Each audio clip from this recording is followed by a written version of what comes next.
আসসালামু আলাইকুম।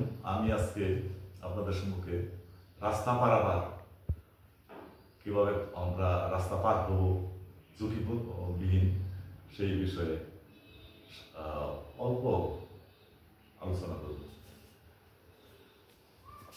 আমি ম্যাপ সহকারে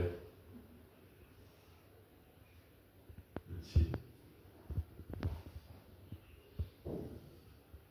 একাধিক রাস্তার সংযোগস্থল, এটা ইন্টারসেকশন বলে, এবং সংযোগস্থলটা এই রাস্তা, এটা চৌরাস্তা হিসেবে আমরা ধরে নিই সহজভাবে বোঝানোর জন্য।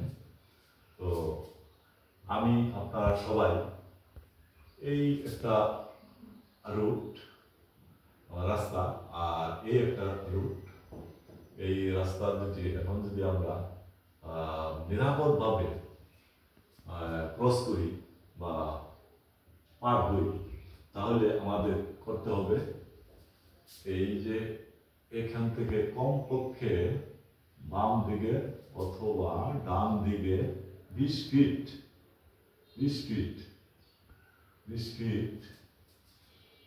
দূরে যে আমাদের এবার পার হতে হবে, এবং যাওয়ার সময় পার হওয়ার সময় আমাদের ডান দিকে দুইবার, বাম দিকে একবার তাকাইয়া পার করতে হবে। তাহলে আমরা নিরাপদে পার করতে পারবো।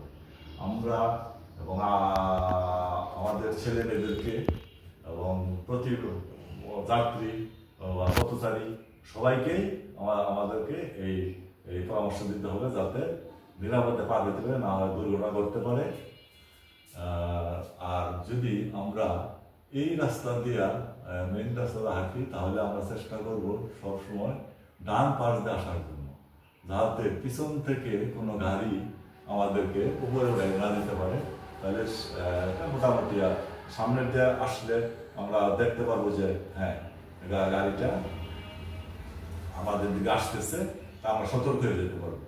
তবে সবসময় এই রাস্তা, এই সোজাসুজি চৌরাস্তার ভিতর দেওয়া রাস্তা পারাপার হবেন না, তাহলে জীবনের ঝুঁকি এবং সার্বিক দিক দিয়ে আপনার একটা সমস্যার সৃষ্টি হতে পারে। একটা ইতস্ততার মধ্যে পার হইতে হবে। তার জন্য এইদিকে 20 ফিট, এইদিকে 20 ফিট আসার পরে আপনি রাস্তা ক্রস করবেন, এই উভয় দিক, এই দিক এবং এই দিক। আজকের জন্য এটুকুই। সকলকে ধন্যবাদ।